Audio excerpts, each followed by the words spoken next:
Station, this is Houston. Are you ready for the event? Houston, this is Station. We are ready for the event. Associated Press, this is Mission Control Houston. Please call station for a voice check.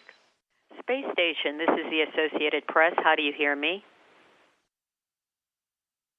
We've got you loud and clear up here on the International Space Station. How do you hear us? I hear you just fine. Greetings from the Kennedy Space Center on a very chilly morning. Let me just start off with saying a big hello, and two big stories down here on Earth this morning, Hurricane Sandy and the presidential election. So my first questions will touch on those two subjects. Have you managed to see Hurricane Sandy from orbit? Tell me what you've been able to glimpse. Yeah, as a matter of fact, yesterday we had a couple orbits which were over the East Coast and then the middle of the country, so we got a couple perspectives, a couple views on it. You know, for the last couple days, my folks are from New England, so I'd heard about it and I wanted to take a look, but the days prior it was just a mass of white clouds, and yesterday we really could see the big swirl, and as it was covering, you know, passed into the Atlantic Ocean all the way practically to Chicago. It's pretty huge. I hope everybody down there is safe and sound. And the other story, the presidential election, I'd like to know if you've both voted absentee prior to flight or whether you might be doing that from space.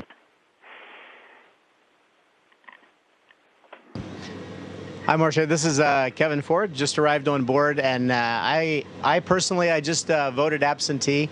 I was a military guy and was in the Air Force active for 18 years before coming over to NASA, and so voted absentee a lot. Absentee voting is one of those things that's available to many of our troops and citizens overseas, and I just used the absentee technique to cast my ballot for the presidential election just before I left Kazakhstan to come up here. And Marcia, I did the same thing.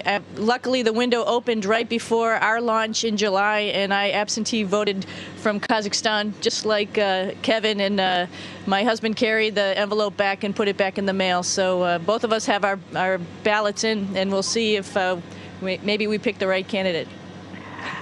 Now, Commander Williams, did I hear you say in a previous interview that you're actually a resident of Florida, and that's where you cast your vote? And Colonel Ford, I'm going to assume you're a Texas resident? Yep, that's correct. I was a resident of Florida since I went to flight school, and I'm not going to count how many years ago that was, but I've been a resident of Florida for quite some time. And Sunny can still get by with that because she's active duty military. I actually retired from active duty service about 3 years ago with 26 years in the Air Force. I'm a little bit older than Sunny is. And at that point, I became a Texas resident. So I did cast my ballot from Texas. Thank you for helping clear that up. Another news, at least big news here on the Space Coast, Atlantis is going to be making its move Friday from the VAB over to the Visitor Center, and it's the last shuttle to depart the hangar, and it's going to mark a real end for so many of those who stuck it out to the end, only to be getting their pink slips. And what's your thoughts on the final journey of the final shuttle to leave home here, even though it's not going far? And what would you tell all those men and women who stuck it out and now face unemployment? Well, the first thing I'd tell them is that they made a huge contribution to the progress of this country and the progress of mankind, for that matter. So what they did was a wonderful thing that they did in their life. We all feel that way about the shuttles. It's great to see them all safely getting to their final places where people can come visit them and see those shuttles firsthand and really admire them and think about what we did for 30 years in the shuttle program. So as far as, changing careers and all that sort of thing, that happens to all of us in the military. Sometimes things change and we have to make transitions to new career fields. Those people are all super talented, and hopefully we find a great place for them to make contributions. If it's not in our future space program and in other areas of technology, they're all really super well qualified to go out there and do many, many other things. And and contribute to the economy. So that's what I would say to them. And they're all wonderful people, and we want to keep them in the family if we can. And got anything to add? Yeah, just be proud of the work they've done. I mean, we wouldn't be here on the International Space Station if it wasn't for the successful work of the space shuttles bringing all these modules up here. So it was the workhorse for 30 years, but things change, and it's time to move on to new technology, and those people are primed to jump in it if they want to jump back into the space business. But like Kevin said, I'm sure there's many places that their talents would be wanted and desires, and we can't thank them enough for the work that they've done. Thank you. Commander Williams, you're going to be setting the bar even higher later this week for women spacewalkers. Any extra risks you're going to be taking out there since you're dealing with an ammonia leak and the location is rather elusive? Well, I think the biggest risk is we don't know everything about the situation, the problem that's out there. And I think there's going to be, we have a great plan on board right now. We've got a great EVA team and flight control team and systems team who's been working on this ammonia problem. And we're going to do our best to do the procedures that they tell us to do. We have a lot of extra procedures just in case things don't go exactly as planned.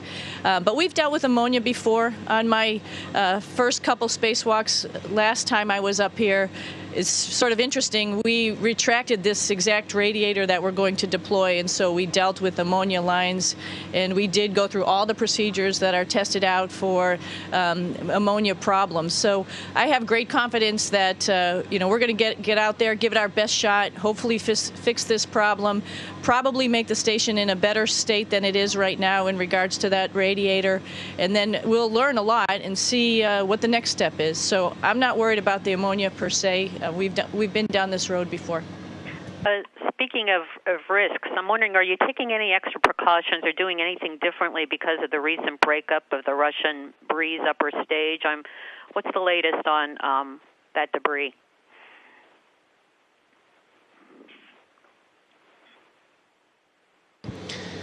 Well, the folks on the ground take care of all that for us. On board, we, of course, place all of our trust in the ground teams. The space station is flown by the ground, and we're just up here to be the hands, ears, and eyes at the point of the experiments. And so they watch in the situation all the time. They track as much of the debris as they can.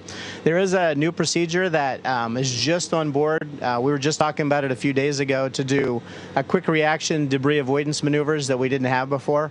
So this is just one more step, in the evolution of learning to fly safely in space, for humans to fly safely in space. And we have this procedure now, and if ground calls us up and asks us to execute it, it's coordinated. The Russian segment provides the reboost, and we get everything all situated, and we can get out of the way of debris in a hurry. But as far as the actual materials itself and the cloud, that's just something handled by ground so that we can worry about our everyday tasks on board.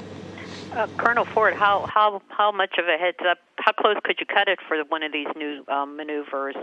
An hour or 2 hours or even less?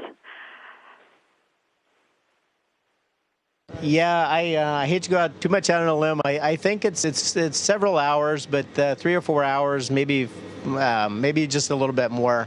Not exactly certain about that, but it's a lot better than it used to be, which was probably about 24 hours in advance. So we made a big step there.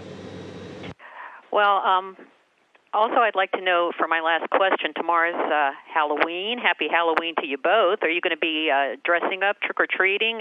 What are your plans as you get ready for a holiday, if you have time, that is? Well, we're going to have somebody come on arrive at our doorstep, knock on wood, we hope, in 4 orbits, and hopefully they'll be bringing lots of treats. We'll see. The progress will be here. So that will be sort of neat. For us, we're going to see. I've sort of challenged everybody to see if we have any type of costumes we want to wear. And of course, I think a lot of people know my little dog Gorby, and he's actually Dracula, very appropriately dressed for Halloween this year. Well, safe trip home, Commander and Colonel Ford. Good luck on your next 6 months, and Godspeed to you both. Thank you very much. Thank you very much, Marcia. Great talking with you. Thanks, Marcia. Station, this is Houston ACR. That concludes the Associated Press portion of the event. Please stand by for a voice check from the Weather Channel, and you will be speaking to Kyla Grogan. Station, this is the Weather Channel. How do you hear me? Developed as all of this coming to be a bit difficult, I'm sure, to be that far away. I don't think we're on the air yet. Go ahead, you can answer that. The International Space Station, here's the Weather Channel, loud and clear. How do you hear us? Latest that we have.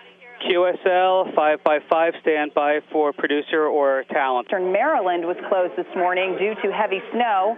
The Washington Post reporting 10 homes damaged in Alexandria, Virginia by falling trees, and roofs were... They'll be getting to you in just a moment. ...in the city. In southeast Pennsylvania, the Transit Authority attempt will be made to restore some subway service this afternoon. Of course, so many having a difficult time here. A 6-alarm fire that destroyed between 8... We'll be coming to you momentarily. In Breezy Point, Queens has been containing firefighters having a difficult time this morning. So we are now going to we are going over to the International Space Station, and NASA temporarily repurposed its tropical rainfall monitoring satellite to grab 3D views of the eye of the storm. Coming to you momentarily. Video sent back, well, they really just make you say, wow. This morning, joining us live from high above the Earth in the International Space Station, Commander Suni Williams and Flight Engineer Ken Ford. Good morning to you. Good morning from the International Space Station. How is everybody doing down there? I hope everybody's safe and dry after the hurricane. Well, we are certainly having a bit of a rough ride here this morning, but we're happy to see you this morning. Now, you had an unparalleled view of the massive storm. What did it look like from space when you were looking at this as Sandy was coming together? Well, you know, I was pretty interested in it. My folks are up in the Northeast, and they had asked the same question. Hey, do you see it coming? Do you see it coming? Because I think people down south are starting to get some of the rain in the storm surge. And I kept looking out the window for a couple days, and all I saw was this major, massive white. But then yesterday it was really defined. We had a couple orbits over the Northeast and then the middle of the country. You could really see the swirl, and pretty close to the middle of the hurricane, and it was just massive. Like I said, the cloud cover was like from the Chicago area all the way over into the Atlantic, and there's people down there that were suffering a lot of wind and rain and snow, and we're safe and sound up here, and we're just hoping they're all okay down there. Absolutely. Now, I know NASA's been tracking the storm with satellites. Can you tell us more about the different satellites and the perspective they're giving scientists, the view that they are getting from this because of those satellites?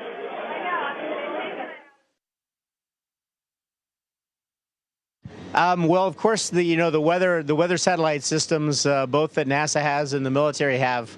When something like that happens, the storms come up. A lot of them can be trained and watch it, and it's a great capability we have.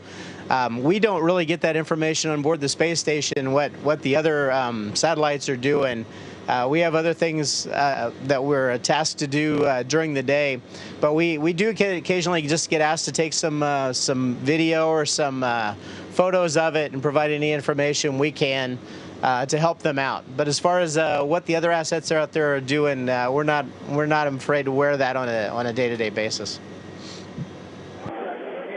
All right. Well, we certainly thank you for the work that you're doing for us. That would be Commander Suni Williams and Flight Engineer Ken Ford. And now over to Mike and Carl at the expert desk. What a cool view, for sure, Kyla. Thank you very much. We don't often get that perspective, Station, this is Houston ACR. That concludes the event. Thank y'all.